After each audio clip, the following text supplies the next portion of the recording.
Good afternoon. Thank you for joining us regarding this critical issue of auto insurance rates. I'm Thomas F. Stallworth III, State Representative of the 7th District, which includes portions of Detroit and all of Highland Park, and Chairman of the Detroit Democratic Caucus. Joining us today are Representative Phil Cavanagh, Representative Durhal, Representative Rashida Tlaib, Representative Banks, and Representative Alberta Tinsley-Talabi.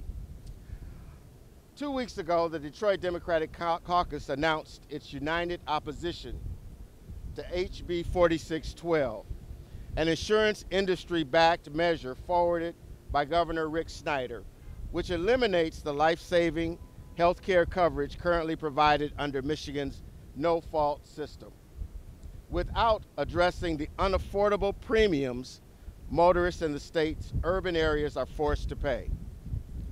Detroit's average premium of $5,000 is the nation's most expensive and is some $1,200 higher than second-place Philadelphia. And the unfortunate reality is that more often than not, a car insurance premium in Detroit is higher than the value of the car. Making no-fault insurance premiums more affordable throughout Michigan, but particularly in urban Michigan, must be a vital component in Michigan's economic revival. But this is not what HB 4612 does. While approximately 60% of Detroit motorists are driving without insurance, approximately 30% of all Michigan motorists are also driving without insurance. There is no question the system is broken and Michigan's motorists can't afford insurance that they are in fact required to have by law. The elephant in the room is comprehensive and collision coverage.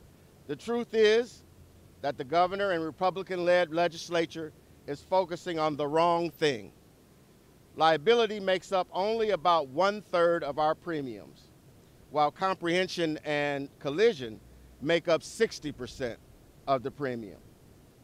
The Detroit Caucus believes that we need to go fishing where the big fish are.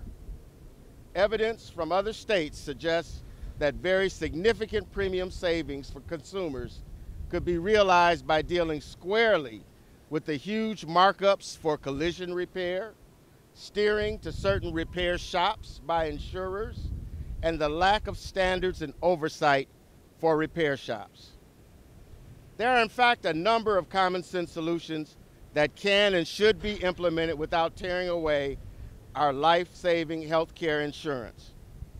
The first step in bringing auto insurance rates down is getting a handle on how those rates are set and improving transparency.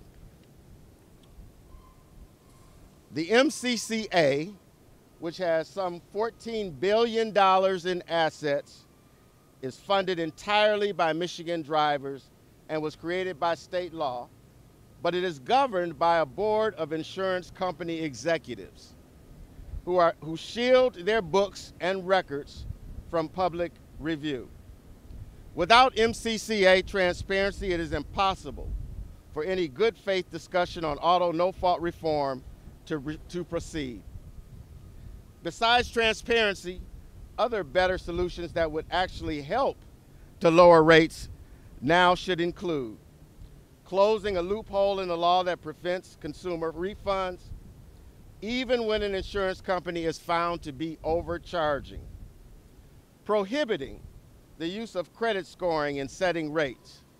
Presently, a driver with a DUI and a good credit score gets a better rate than a laid-off factory worker with a challenged credit score who has never had a ticket. Having companies obtain prior approval from the insurance commissioner before issuing rate hikes, and preventing insurers from raising policyholders' premium if he or she is not at fault for an accident. Otherwise, what is the point of having insurance? The Detroit Caucus is committed to engaging the governor, Republicans and Democratic caucuses on driving needed reforms through the legislature.